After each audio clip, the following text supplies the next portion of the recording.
क्या ऐसे भी शौहर होते हैं जो अपनी बीवी के साथ इतना जुल्म करते हैं? मेरी शादी को 3 दिन गुजर चुके थे। शौहर मेरा सारी रात मुझ पर शिद्दतें लुटाता रहता। प्लीज अब बस करें, मेरा सांस रुक रहा है, मैं मर जाऊंगी। रात के 3 बजे वो ये कहकर बेहोश हो गई। फिर डॉक्टर के पास लेकर गए तो डॉक्टर ने कहा कि इस जाहिल से इसकी शादी हुई है। मेरा नाम किरण है। मेरी जिंदगी की कहानी कुछ ऐसी है जो बज़ाहिर आम लगती है, मगर उसके अंदर बहुत गहरे मायने छुपे हैं। मेरी फेस रीडिंग की बीमारी थी। मुझे ऐसा लगता था कि मैं लोगों के चेहरे पढ़ सकती हूँ और उनके अंदर की सच्चाई देख सकती हूँ। स्कूल के जमाने से ही मेरी ये आदत लोगों को हैरान कर देती थी। क्लास में जब कोई लड़की किसी से नाराज होती या किसी की दोस्ती टूटती तो सब मेरे पास आती थी कि किरण जरा देखना, ये जो नई लड़की आई है ये कैसी है, या ये जो लड़का है ये सच्चा लगता है या दोगला। मैं उनके चेहरे को कुछ देर तक देखती थी, फिर जो भी बात कहती वो अमूमन सच निकलती थी। कभी किसी ने सोचा नहीं था कि मेरी ये आदत एक दिन मेरी जिंदगी बदल देगी। कॉलेज में भी यही हाल था। मेरी दोस्तें मुझसे अपने रिश्तेदारों के बारे में पूछती जिनके लिए उनके घर में रिश्ता आता। मैं उनकी तस्वीरें देखकर बताती कि ये इंसान कैसा है, किस मिजाज का है, क्या सच्चा है या धोखेबाज। कुछ लड़कियां तो मुझसे जिद करती कि अगर तू कहेगी तभी हम हाँ कहेंगे, अगर तू इनकार करेगी तो हम भी इनकार कर देंगे। मैं हंस देती थी, मगर दिल के अंदर एक अजीब सा यकीन होता था कि जो मैं कहती हूँ वही सही निकलता है। एक दिन मेरी दोस्त ने कहा कि किरण तू तो बड़ी कमाल की है, तेरी जैसी अगर किसी को शोहर मिल गया तो उसकी किस्मत संवर जाएगी। तू अपने लिए भी किसी अच्छे इंसान का चेहरा पढ़ लेना। मैंने हंसकर कहा कि जब वक्त आएगा तब देखूंगी, क्योंकि मैं चाहती थी कि मेरी जिंदगी का फैसला सिर्फ अकल से नहीं बल्कि दिल की रोशनी से हो। मेरा घर भी बहुत प्यारा था। बाबा नरम दिल इंसान थे और हमेशा कहते थे कि मेरी बेटी के फैसले पर किसी को एतराज नहीं होगा।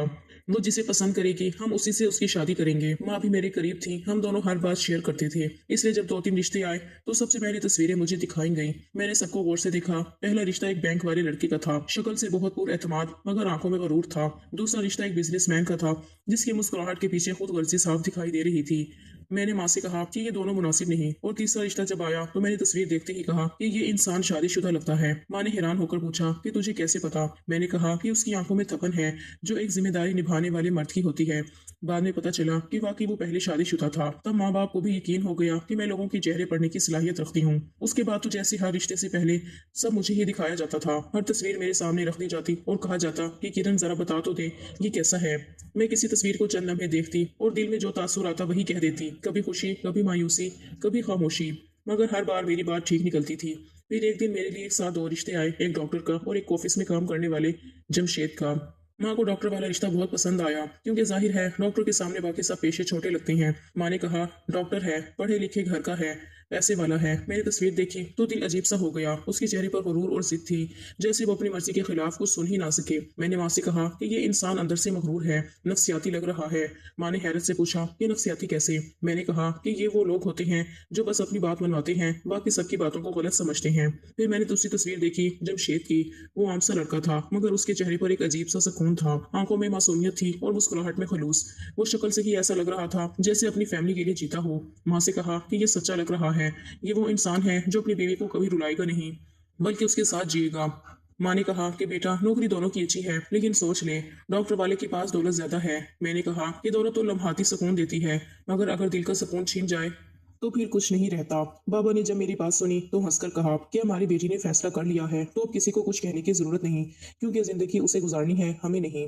उसके बाद घर में जमशेद के रिश्ते के लिए हाँ कर दी गई और यूं बात आगे बढ़ने लगी। मैंने जमशेद की तस्वीर बार बार देखी, कभी उसकी आंखों में देखा, कभी उसके चेहरे के अंदाज को महसूस किया। दिल को यकीन हो गया कि ये वो इंसान है जो मेरी किस्मत में लिखा गया है। मुझे लगा कि उसका चेहरा कह रहा है कि मैं तेरा मुहाफिज हूँ, मैं तुझे कभी दुख नहीं दूंगा। मैंने माँ से कहा कि मुझे यही रिश्ता मंजूर है। यूं हमारी बात पक्की हो गई। पूरे खानदान में खुशी की लहर दौड़ गई। सब कहते थे कि किरण को तो वैसे भी किसी ने इनकार करना ही नहीं था, वो इतनी खूबसूरत है, इतनी तालीम याफ्ता है।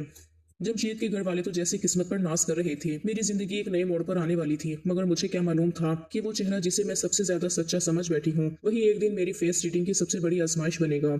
उसके बाद वही मामला शुरू हो गए जो 2 शादी वाले घरों में होते हैं। सबके चेहरों पर खुशी थी, ढोल की बज रही थी, रस्में हो रही थी, मेहमान आ रहे थे और हर तरफ चहल पहल थी। मैं खुद भी एक ख्वाब में खोई हुई थी। मुझे यकीन था कि मेरी जिंदगी बहुत खूबसूरत होने जा रही है।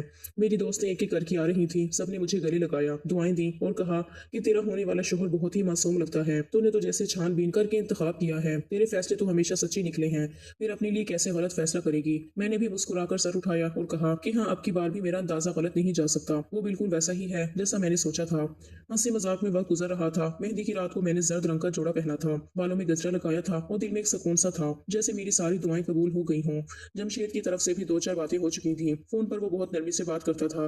कभी कभी शर्मा कर कहता कि तुम्हारी आवाज सुनकर दिल मुतमईन हो जाता है। वो कहता कि मुझे तो बस एक सादा सी अच्छी सी बीवी चाहिए जिसके साथ मैं अपनी जिंदगी आराम से गुजार सकूं। मैं जब घर आऊं तो वो मेरे इंतजार में तैयार होकर बैठी हो, हमारे कमरे में हमारी अपनी दुनिया हो। बस मैं यही चाहता हूँ। मैं उसकी बातें सुनकर दिल ही दिल में खुश होती थी। मुझे लगता था कि मेरा इंतखाब बेहतरीन है और मेरी फेस रीडिंग फिर से सच साबित हो रही है। यूं दिन गुजरते गए और शादी की रात आ गई। घर में खुशियां थी, रोशनियों से सजावट थी। सब रिश्तेदार हंसते मुस्कुराते मुबारकबाद दे रहे थे। दुल्हन बनकर जब मैं अपने कमरे में बैठी थी तो दिल धड़क रहा था, ये सोचकर कि मेरी नई जिंदगी शुरू होने जा रही है। कमरे में खुशबू फैली हुई थी। फूलों की महक और जेवरात की झनकार ने माहौल को जैसे ख्वाबों जैसा बना दिया था। दरवाजा खुला, जमशेद अंदर आया और मैंने दिल ही दिल में शुक्र अदा किया कि मेरे नसीब में इतना नरम मिजाज और अच्छा इंसान लिखा गया है। मगर उस रात जो कुछ हुआ उसने मेरी सोचों की दुनिया ही बदल दी। जमशेद के अंदाज में एक अजनबियत थी, जैसे वो किसी अजीब सी बेचैनी में मुब्तला हो। वो बार बार कहता था कि तुम मेरी हो, सिर्फ मेरी। मैंने उसकी बात को मोहब्बत समझा, मगर आहिस्ता आहिस्ता एहसास हुआ कि ये मोहब्बत नहीं बल्कि एक जुनून है। उसकी आंखों में वो नरमी नहीं थी जो मैंने तस्वीर में देखी थी, बल्कि एक सख्ती थी, एक बेकाबू ख्वाहिश थी जिसने मेरी रूह तक हिला दी। पहली ही रात वो मेरी बर्दाश्त से ज्यादा सख्त हो गया और मैं खामोश रही, क्योंकि दिल में खौफ था। अगले दिन मैं चलने की काबिल ना थी, लेकिन जमशेद ने किसी बात का असर नहीं लिया। उसने मुझसे कहा, तैयार हो जाओ, हमें अस्पताल जाना है। वो कहता रहा कि उसके सर में दर्द है, मगर असल में वो मुझे लेकर गया क्योंकि मेरी हालत खराब हो चुकी थी। अस्पताल में एक औरत डॉक्टर थी जो जमशेद की वाकिफ थी। उसने ज्यादा सवाल नहीं किए, मगर उसकी आंखों में हैरत जरूर थी। जब मैं चेकअप के बाद बाहर आई तो डॉक्टर ने धीरे से कहा कि ये लड़की बहुत नाजुक है, जरा ख्याल रखना। ये तुम्हारे साथ सारी जिंदगी गुजारने वाली है, उसे थोड़ा वक्त दो। मगर जमशेद ने बस सर हिला दिया, जैसे उसे कोई फर्क ही नहीं पड़ता। मैं खामोश रही क्योंकि दिल में ये ख्याल था कि शायद वो मुझसे बहुत मोहब्बत करता है, शायद ये सब उसके जज्बात की शिद्दत है। 3 दिन गुजर गए और तीनों दिन वही हुआ। मेरी चीखें मेरे अंदर ही दब जाती थी। मैं अपने आप को तसल्ली देती रही कि ये वक्त गुजर जाएगा, मगर चौथे दिन मेरी हालत इतनी बिगड़ गई कि सास को खुद मुझे अस्पताल ले जाना पड़ा। डॉक्टर ने जब रिपोर्ट देखी तो उसके चेहरे पर गुस्सा आ गया। उसने सास से कहा कि ये लड़की क्यों बर्दाश्त कर रही है, किस जानवर के साथ उसकी शादी कर दी। आप लोगों ने, ये पढ़ी लिखी लगती है तो फिर क्यों खामोश है। मैंने नजरें झुकाकर कहा कि शादी की बात मैं क्या कह सकती हूँ, वो मेरा शोहर है। डॉक्टर ने कहा कि शोहर होने का मतलब ये नहीं कि वो जुल्म करे, इंसान को समझ होनी चाहिए। सास के चेहरे का रंग बदल गया। सास ने अस्पताल से निकलते हुए धीरे से कहा कि बेटा, तुम्हें मुझे बताना चाहिए था। मैंने कहा कि मैं शर्मा रही थी। क्या कहती? वो बोली कि अब शर्माना छोड़ दो, ऐसी कोई बात हो तो मुझे फौरन बताना। आज की रात तुम मेरे कमरे में सो। डॉक्टर ने कहा है कि एक हफ्ता दूर रहना जरूरी है। मैंने सर हिला दिया, मगर दिल में एक भारी सा एहसास बैठ गया कि जिस शख्स को मैंने चेहरे से सबसे मासूम समझा, वो दरअसल मेरे चेहरे के पीछे छुपी मासूमियत का दुश्मन बन चुका था। लेकिन रात हुई तो जैसे एक तमाशा बन गया। मैं तो सास के कमरे में सुकून से सो रही थी क्योंकि मुझे दवाई दी गई थी। जिस्म दर्द से टूटा हुआ था, मगर दवाई की नींद ने थोड़ा सा सुकून दिया था। अभी आधी रात भी नहीं हुई थी कि तेज आवाजों ने मुझे चौंका दिया। मेरी आंख खुल गई।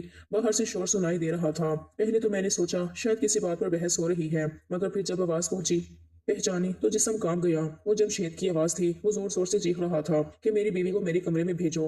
मेरी सास की आवाज आई कि क्यों कमरे में भेजूं, खाना तुझे खिला दिया है, कपड़े इस्त्री कर दिए, अब और क्या चाहिए। जमशेद बोला, ये बीवी सिर्फ खाना पकाने के लिए नहीं होती, बीवी की और भी बहुत से काम होते हैं। सास ने गुस्से से कहा कि कोई काम नहीं, उसकी तबीयत खराब है, डॉक्टर ने मना किया है कि 1 हफ्ते तक तुम दोनों अलग रहो, वो मेरे पास रहेगी। लेकिन जमशेद का गुस्सा हद से बढ़ गया। वो पागलों की तरह चिल्लाने लगा, जैसे किसी नशे में मुब्तला आदमी से अचानक नशा छीन लिया जाए। वो दीवार पर हाथ मारता हुआ कह रहा था कि मेरी बीवी है, मेरी अपनी बीवी, मैं उसको लेकर जाऊंगा, तुम लोगों के घर में नहीं रखूंगा, मैं उसके बगैर नहीं रह सकता, मैं अलग हो जाऊंगा। मैं बिस्तर से उठ बैठी, दिल जोर जोर से धड़क रहा था, मेरा वजूद कांप रहा था। मैंने कभी सोचा भी नहीं था कि मेरे साथ ऐसा कुछ होगा। उसकी आवाज में ऐसी शिद्दत थी कि मेरी रूह तक लरस गई। सास ने जब्त खो दिया और तेज लहजे में कहा कि तू पागल तो नहीं हो गया? क्या ये कोई तरीका है बात करने का? तेरी कौन सी उम्र है जो हमने तेरी शादी देर से करवाई? 25 साल की उम्र में तेरी शादी हो गई है। अब क्या चाहता है कि सबके सामने तमाशा बना दे? सास ने गुस्से में आकर उसके मुंह पर जोरदार थप्पड़ मार दिया।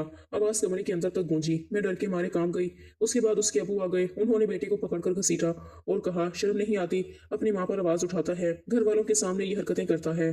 उन्होंने उसे कमरे से बाहर निकाला और सारी रात उस पर गुस्सा करते रहे। आखिर वो उसे अपने साथ ले गए। कुछ देर बाद सास मेरे कमरे में आई। उनके चेहरे पर गुस्से की झलक थी, लेकिन साथ ही थकन भी थी। वो बोली कि बेटा, यही गलती होती है, पहले ही शोहरों को सर पर चढ़ा लेते हैं, सारे इख्तियार उनके हवाले कर देते हैं, फिर वो खुद मुख्तार बन जाते हैं। मैंने आहिस्ता से कहा कि मुझे क्या मालूम था अम्मी, मैं तो शर्मा रही थी।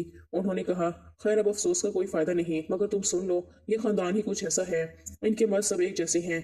जैसे ही उनको बीवी मिलती है ये सब कुछ भूल जाती हैं, अपनी दुनिया अलग बना लेती हैं। तुम्हारे ससुर भी ऐसे ही थे, मैंने भी बड़ा मनहूस वक्त गुजारा है, मगर अब वो बूढ़ा हो गया है इसलिए खामोश है। मैं हैरान रह गई कि जमशेद तो उनसे भी बढ़ा हुआ है। सास ने मेरी आंखों में देखकर कहा कि तुम्हें बहुत समझदारी से रहना होगा, मैं घर की काम संभालूंगी, तुम अपने आप को संभालो। जब तुम अपने घर जाओगी तो ये फिर वही ड्रामा करेगा। मैंने सहमे लहजे में कहा कि अभी तो शादी को हफ्ता भी नहीं हुआ, मैं क्या कहकर घर जाऊंगी, लोग क्या कहेंगे। सास ने कहा कि कोई बात नहीं, मैं संभाल लूंगी, सबको बता दूंगी कि तुम्हें मुझसे याद आ रही थी। मेरी सास वाकई मेरा बहुत साथ दे रही थी। मैं दिल ही दिल में उनका शुक्रगुजार थी, क्योंकि अगर वो ना होती तो शायद मैं हिम्मत ही हार देती। मगर जब मैं कुछ दिन बाद अपने घर आई तो मैंने सुकून की सांस ली। वहाँ कोई शोर नहीं था, कोई चीख नहीं थी, बस खामोशी थी। मेरी तबीयत भी कुछ बेहतर हो गई थी। रात को जब फोन बजा तो देखा सास का फोन था। मैंने खुशी से उठाया, मगर उनकी आवाज सुनकर दिल डूब गया। वो कह रही थी कि तुम्हारे शोहर ने तो और बड़ा तमाशा कर दिया है, सबके सामने पागलों की तरह चिल्लाने लगा था। तुम वापस आओगी तो फिर वो कुछ ना कुछ करेगा, तुम्हें नुकसान पहुंचा सकता है। वो अपना होश खो चुका है। मैंने खामोशी इख्तियार कर ली। मेरी आंखों में आंसू आ गए। मैं सोचती रही कि मैं कहाँ फंस गई हूँ, किस इंसान को अपनी जिंदगी में ले आई हूँ जिसे मैंने मासूम समझा। वो दरअसल मासूमियत के पर्दे में छुपा हुआ अजाब निकला। मैं अपने घर वालों को कुछ भी नहीं बता सकती थी, क्योंकि वो मुझे कभी माफ नहीं करते। वो कहते कि तूने खुद चुना था, अब खुद भुगत। अब मैं रोज अपने दिल को समझाती थी कि ये वक्त गुजर जाएगा, लेकिन दिल कहता था कि ये सिर्फ वक्त नहीं बल्कि एक अजाब है जिससे निकलना शायद मुमकिन ही नहीं। अम्मी ने भी आखिर कहना शुरू कर दिया कि बेटी झगड़ कर तो नहीं आई। मैंने हंसते हुए कहा कि नहीं नहीं, वो बहुत अच्छी हैं, मैं क्यों झगड़ा करूंगी उनके साथ। मगर दिल के अंदर एक ऐसा दर्द छुपा था जो मैं किसी को बता नहीं सकती थी, क्योंकि सच बताने का मतलब था अपने ख्वाबों की लाश खुद अपने हाथों दफन करना। पहले अपनी सास को फोन करके बताया कि मेरी माँ से बातें कर रही हैं, तो वो थोड़ी देर खामोश रही, फिर कहने लगी अच्छा ठीक है, तुम फिक्र मत करो, मैं खुद आती हूँ तुम्हें लेने। वो कुछ ही देर में आ गई। दरवाजे पर उनकी गाड़ी रुकी तो मैं थोड़ी मुतमईन हुई। दिल ही दिल में सोचा कि अब शायद कुछ बात बन जाए। वो अंदर आई तो बड़े इत्मीनान से बोली, नहीं नहीं, हमारे यहाँ तो ऐसी कोई बात नहीं है, बस हमारी बहू है, जब दिल करेगा भेज देंगे, कोई पाबंदी नहीं। हमारे घर में किसी पर कोई जबरदस्ती नहीं की जाती, हम तो हमेशा सानी चाहते हैं, किसी के लिए मुश्किल नहीं। मैं उनकी बातें सुनती रही, मगर दिल के अंदर एक खटास सी थी, जैसे सब कुछ सिर्फ लफ्जों में हो, हकीकत में नहीं। फिर भी मैं खामोश रही और उनके साथ वापस आ गई। मेरा शोहर उस वक्त दफ्तर में था। जब उसे पता चला कि मैं वापस आ गई तो वो फौरन दफ्तर से निकल आया। शाम ढले वो घर में दाखिल हुआ तो उसके चेहरे पर कुछ और ही तासुर थे, जैसे अंदर ही अंदर तूफान छुपा हो। उसने आते ही कमरे का रुख किया और मुझे आवाज दी। मैंने सास से कहा कि मैं नहीं जाना चाहती, मगर उन्होंने बड़ी नरमी से कहा कि बेटा देखो, थोड़ा खुद भी मामले को समझदारी से संभालो, क्योंकि कुछ बातें ऐसी होती हैं जिनमें हम बीच में नहीं पड़ सकते। अजीब लगता है ना। मैंने आहिस्ता से कहा कि मैं क्या करूं। अब वो कहने लगी कि बीमारी का नाटक कर लेना, थक जाने का बहाना बना लेना, शायद उससे बात टल जाए। वो मशवरा सुनने में तो हल्का सा लगा, मगर मेरे लिए जैसे किसी कमजोर सहारा था। मैं जानती थी इससे मसला हल नहीं होने वाला, मगर उस वक्त मेरे पास और कोई रास्ता भी नहीं था। मैं कमरे में गई तो वो बैठा हुआ था। मुझे देखते ही बोला कि तुम्हें मेरी जरा सी भी परवाह नहीं, तुम मुझे छोड़कर चली गई थी। मैंने दबी आवाज में कहा मेरी तबीयत खराब थी, तुमने कौन सी मेरी परवाह की थी। वो थोड़ा नरम हुआ और बोला अक्के अगर कोई मसला था तो मुझे बताती। मैंने आंखों में आंसू लिए कहा कि तुम्हारे सामने मेरी हालत देखी तुमने, मगर फिर भी तुमने समझने की कोशिश नहीं की। वो थोड़ा खामोश हुआ, फिर मुस्कुराकर बोला अच्छा छोड़ो, अब गुस्सा ना करो, तुम तो मेरी बीवी हो, मेरी जिंदगी हो, तुम्हारे बगैर तो मेरा दिल ही नहीं लगता। उसके लहजे में नरमी आई और मैं फिर एक बार खामोश रह गई, जैसे मेरे सारे जुमले कहीं गुम हो गए हों। वो बातों से मेरा दिल बहलाने लगा, कभी पुरानी यादें याद दिलाने लगा, कभी मेरे हाथों को थामने लगा, कभी कहता तुम मेरी कमजोरी हो। और मैं अंदर से टूटती जा रही थी, मगर उसके सामने कुछ नहीं कह पा रही थी। वक्त गुजरता गया और वही हुआ जो हमेशा होता था। उसने एक बार फिर अपने मतलब का काम निकाल लिया और मैं बस खामोश रह गई, जैसे किसी बेजान पत्थर की तरह। मैं सोचती रही कि आखिर इस सबको कैसे रोका जाए। मैं अपनी जिंदगी का कंट्रोल खोना नहीं चाहती थी, मगर वो रोज ब रोज मुझ पर हावी होता जा रहा था। मैंने खुद को आईने में देखा तो चेहरे पर थकन के साथ शिकस्त की एक परछाई थी, जैसे मैं अपने अंदर ही खत्म हो रही हूँ। एक रात मैंने दिल में फैसला किया कि अब मजीद बर्दाश्त नहीं कर सकती। मैंने अपना फोन उठाया और इंटरनेट पर सर्चिंग शुरू कर दी। मैंने एक एक लफ्ज लिखा कि कोई हल मिल जाए। कई वेबसाइट्स देखी, वीडियोस देखी, लोगों के तजर्बे पढ़े। किसी ने लिखा कि ये बीमारी है, किसी ने कहा कि ये आदत है, लेकिन मेरा दिल मानता था कि कुछ न कुछ तो जरूर होगा, कोई ऐसा हाल जो मुझे इस अजियत से निकाल सके। कई रातें जाकर मैंने सब कुछ पढ़ा और आखिर एक दिन एक वेबसाइट पर नजर पड़ी जहां लिखा था कि होम्योपैथिक के कुछ कतरे ऐसे हैं जो इस तरह के मामलात में मदद देते हैं। मैंने तफसील से पढ़ा। वहां लिखा था कि ये कुदरती चीजों से बने होते हैं और अगर मुसलसल इस्तेमाल किए जाएं तो असर दिखाते हैं। मेरे अंदर जैसे एक उम्मीद की किरण जाग गई। मैंने फौरन वो कतरे मंगवा लिए। चंद दिन बाद जब पार्सल आया तो मैंने कांपते हाथों से वो खोला। वो शीशी छोटी थी, मेरे लिए जैसे किसी जिंदगी की उम्मीद थी। मैंने उसे चुपके से अलमारी में छुपा लिया और अगली सुबह से अपने शोहर को चाय में वो कतरे मिलाकर देने लगी। शोहर के 2 दिन तो कोई खास वक्त नहीं पड़ा, मगर जब एक हफ्ता गुजर गया तो मैं हैरान रह गई। वो पहले की तरह नहीं रहा था। अब वो नॉर्मल अंदाज में बात करता, गुस्सा कम हो गया और सबसे अहम बात ये कि वो मुझ पर वो दबाव नहीं डाल रहा था। मैं कई दिनों बाद वाकई हल्की हुई थी। मेरे दिल में जैसे सुकून उतर गया था। मैंने किसी को इस बात का इल्म नहीं होने दिया, ना अपनी माँ को, ना सास को, क्योंकि अगर सास को पता चलता तो वो फौरन कहती कि तुम मेरे बेटे को नामर्द बना रही हो। वो हमेशा बेटे की तरफदारी करती थी, चाहे गलती उसकी हो या नहीं। इसलिए मैंने चुपचाप सब कुछ अपने दिल में रखा और वो कतरे वक्त पर देती रही। अब मेरे घर में वो शोर शराबा नहीं था। अब मैं रातों को सुकून से सोती थी। मेरे चेहरे पर पहली बार इत्मीनान झलकने लगा था, जैसे वर्षों बाद किसी ने मेरी कैद की जंजीर खोल दी हो। मैंने महसूस किया कि जिंदगी थोड़ी आसान हो गई है और शायद अब मैं वाकई सांस ले सकती हूँ, बगैर खौफ के, बगैर दुख के। जैसे खुद अपनी हिम्मत से मैंने अपनी दुनिया थोड़ी बेहतर कर ली हो। लेकिन मैं ये भूल गई थी कि जब मेरे शोहर को ये महसूस होगा कि वो पहले जैसा नहीं रहा, कि वो किसी हवाले से कमजोर हो गया है, तो वो खामोश नहीं बैठेगा। वो भी तो कुछ करेगा। अपनी मर्दानगी साबित करने के लिए वो कोई ना कोई रास्ता जरूर निकालेगा। मैंने सोचा भी नहीं था कि वो इस हद तक जा सकता है, मगर एक दिन अचानक मैंने देखा कि वो कुछ दवाइयां लेकर खाने लगा। मैंने पूछा कि ये क्या है, तो वो हंसकर टाल गया, कहने लगा कि बस एनर्जी बढ़ाने वाली है। लेकिन मैं जान गई कि वो होम्योपैथिक की कतरों से कहीं ज्यादा ताकतवर अमेरिकन दवाइयां खा रहा है, जिसका असर चंद दिन में जाहिर होने लगा था। और मेरी जिंदगी एक बार फिर उसी अजाम में दाखिल हो गई थी जिससे निकलने के लिए मैंने इतनी मेहनत की थी। वो दिन फिर शुरू हो गए जब मेरी रूह तक थक जाती थी, जिस्म जैसे बोझ बन गया था और दिल हर रात किसी सजा की तरह धड़कता रहता था। मैं कई बार सोचती कि आखिर कब तक ये सब सहना पड़ेगा। मैं औरत हूँ, मगर उसका मतलब ये तो नहीं कि मेरी कोई हद नहीं है, मेरी कोई मर्जी नहीं है। लेकिन वो समझने को तैयार नहीं था। उसके लिए मैं एक वजूद नहीं बल्कि एक चीज बन गई थी जो उसकी ख्वाहिश के वक्त मौजूद हो, और जब उसका दिल भर जाए तो एक तरफ डाल दी जाए। दुनिया की कोई औरत ऐसा नहीं सोचती कि उसके होते हुए उसका शोहर किसी दूसरी औरत के पास जाए या दूसरी शादी करे, मगर मैं इस हद तक टूट चुकी थी कि ये सोचने पर मजबूर हो गई थी कि काश कोई औरत उसकी जिंदगी में आ जाए, कोई उससे शादी कर ले ताकि मेरी जान छूट जाए। मेरा दिल चाहता था कि वो मुझे छोड़ दे और मैं अपनी सांसों को आजाद महसूस कर सकूं। मुझे अपनी जात से हमदर्दी होने लगी थी, जैसे मैं किसी ऐसी सजा में कैद हूं जिसका कोई इख्तिताम नहीं है। मैं अपने बिस्तर पर लेटी अक्सर छत को देखती रहती कि ये जिंदगी आखिर क्यों दी गई है, अगर इसमें सुकून ही नहीं है। वक्त गुजरता गया और फिर एक दिन मुझे पता चला कि मैं माँ बनने वाली हूँ। मेरी आंखों में चंद लम्हों के लिए खुशी भी थी, मगर साथ ही एक अजीब सा खौफ भी था, क्योंकि मैं जानती थी कि मेरी हालत वैसे ही कमजोर है और अगर वो पहले की तरह रहा तो मैं शायद उस वक्त भी सुकून नहीं पा सकूंगी। डॉक्टर ने साफ अल्फाज में कहा था कि अब तुम्हें आराम की जरूरत है और मियाँ बीवी के ताल्लुकात में फासला रखना जरूरी है, क्योंकि अगर तुमने जिस्मानी और जहनी दबाव बढ़ाया तो बच्चे पर भी असर पड़ेगा। मैंने ये बात अपने शोहर को समझाने की कोशिश की, मगर वो जैसे सुनकर भी ना सुनता था। उन दिनों में मेरा जिस्म कमजोर होता जा रहा था, मेरे हाथ कांपते थे, तबीयत बोझल रहती थी, मगर उसने फिर भी मुझे आराम नहीं करने दिया। मैं उसकी नजरों में बस एक जरूरत थी, मोहब्बत नाम की कोई चीज बाकी नहीं रही थी। मैं रोती थी, मगर आंसुओं से किसी को फर्क नहीं पड़ता था। वो मेरी हालत देखकर भी पत्थर बन गया था। मेरी उम्मीद जैसे हर दिन के साथ मरने लगी थी। और फिर जब बच्चा पैदा हुआ तो मेरी जिंदगी में खुशी के साथ एक और थकन भी आ गई, क्योंकि अब मैं माँ भी थी और उसके लिए जिम्मेदारियों का पहाड़ भी। शादी के 4-5 साल गुजर गए और 2 बच्चे हो गए। अब मैं पहले जैसी नहीं रही थी, चेहरे पर थकन के निशान थे, बालों में चमक खत्म हो गई थी और दिल जैसे किसी दायमी उदासी में डूबा रहता था। मगर एक दिन अचानक मुझे महसूस हुआ कि मेरा शोहर बदल रहा है। उसके रवैये में एक अजीब सी बेजारी आ गई थी। वो मुझसे बात कम करता था, निगाहें मुझ पर टिकती नहीं थी। वो अपने कामों में मसरूफ रहने लगा, कभी दफ्तर देर से आता, कभी फोन पर किसी से बात करते हुए मुस्कुराता। उसकी आंखों में वो चमक थी जो मेरे लिए कभी नहीं थी। शुरू में मैंने खुद को बहलाया कि शायद वो थका हुआ है, ये किसी और परेशानी में मुब्तला है, मगर जैसे जैसे वक्त गुजरता गया सब कुछ साफ होने लगा। वो अब मुझसे दूर दूर रहता था, मुझसे नजरें चुराता था, और जब मैं बात करने की कोशिश करती तो वो बहाने बना लेता। रात को देर से आता, कभी फोन पर किसी के साथ लंबी बातें करता और हंसता जैसे कोई नई दुनिया बस चुकी हो। एक दिन मैंने उसकी जेब से एक औरत के नाम की पर्ची देखी।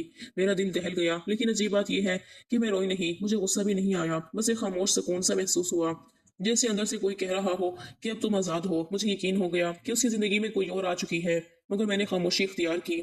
मैंने ना कोई सवाल किया, ना कोई इल्जाम लगाया, बल्कि दिल ही दिल में कहा कि अगर वो किसी और से खुश है तो मुझे कोई एतराज नहीं, बस मेरी जान छूट जाए यही काफी है। मैंने खुद को बच्चों में मसरूफ कर लिया, उन्हें खिलाती संभालती और रात को उनके साथ सो जाती, क्योंकि मैं अब ये समझ चुकी थी कि मेरा शोहर मेरा नहीं रहा, वो किसी और का हो चुका है। और शायद यही मेरा नसीब का सुकून था कि वो मुझसे दूर हो गया, क्योंकि अब मैं हर रात अपने दिल से कहती थी कि अब अगर वो कभी वापस भी आए तो शायद मैं वो औरत नहीं रही जो पहले थी। मैं बस एक खामोश माँ बन चुकी थी जो सब कुछ देखकर भी चुप रहना सीख गई थी। बस यूं ही वक्त गुजरता गया। जिंदगी के दिन महीनों में और महीने बरसों में बदल गए। मेरे 2 बच्चे थे और अब मेरा सारा वक्त उन्हीं के गिर्द घूमता था। सुबह से शाम तक उनके स्कूल की तैयारी, उनके खाने पीने का ख्याल, उनकी जिद, उनकी शरारतें और उनकी हंसी मेरी जिंदगी का सहारा बन गई थी। वही मेरे लिए सब कुछ थे। मैंने खुद को उनमें गुम कर दिया था, जैसे उनके वजूद में ही अब मेरी सांसें बंधी हुई हैं। मेरी शादी को 10 साल गुजर चुके थे और उस दौरान मेरे शोहर की जिंदगी में न जाने कितनी लड़कियां आई और न जाने कितनी औरतें उसके करीब हुई। मैं कई बार उसके फोन पर उनके पैगामात देखती थी। कभी किसी औरत के नंबर पर देर तक बातें होती थी, कभी किसी नई तस्वीर की तारीफ होती थी, कभी किसी से मिलने के बहाने निकलता था। मैं सब कुछ जानती थी, लेकिन अब कुछ कहने की हिम्मत नहीं रही थी। मैं चुपचाप देखती और अपने बच्चों के सर पर हाथ रखकर कहती कि ये सब वक्त की मार है। मैं अक्सर सोचती थी कि इंसान अगर चाहे तो खुद को कितना गिरा सकता है। मेरा शौहर अब वही शख्स नहीं रहा था जिसके चेहरे को देखकर मैंने कहा था कि ये मासूम आदमी लगता है। अब वो बदल चुका था। उसके अंदर एक ऐसी वहशत जाग गई थी जिसने उसको गुनाहों में गिरा दिया था। अल्लाह ने उससे करवाया, वो जानी बन गया। मगर ये उसका अपना किया धरा था, उसका अपना कोलो फेल था। वो कोई मासूम बच्चा नहीं था कि कहे उसे इल्म नहीं था कि वो क्या कर रहा है। वो सब जानता था, लेकिन अपनी ख्वाहिशों के हाथों मजबूर हो गया। उसके गुनाह ऐसे बढ़ते गए जैसे आग के शोले जो किसी के काबू में ना आए। दूसरी शादी का उसने कभी जिक्र नहीं किया, क्योंकि उसके अपने खानदान वाले उसकी फितरत और खसलत से बखूबी वाकिफ थे। सब जानते थे कि ये शख्स अपने नफ्स का गुलाम है, ये किसी औरत के साथ निभा नहीं कर सकता।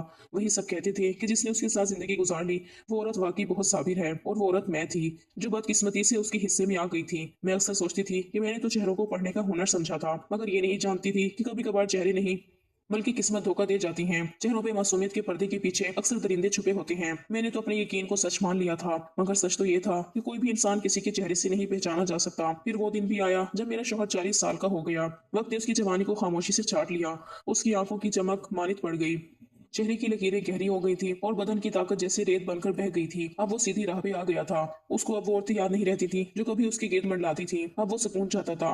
अब उसको मेरा साथ चाहिए था, मेरी बातें चाहिए थी, मेरी मोहब्बत चाहिए थी। लेकिन अब मेरे दिल के अंदर वो मोहब्बत बाकी नहीं रही थी। मैं उसके साथ रहती थी क्योंकि ये मेरा फर्ज था, मेरे बच्चों का बाप था, मगर अब दिल से मैं उसके साथ नहीं थी। वो जब बात करता तो मैं सुन लेती थी, मगर मेरे चेहरे पर मुस्कुराहट नहीं आती थी। वो जब करीब आता तो मैं खुद को कामों में उलझा लेती थी, क्योंकि मोहब्बत एक बार टूट जाए तो दोबारा नहीं जुड़ती।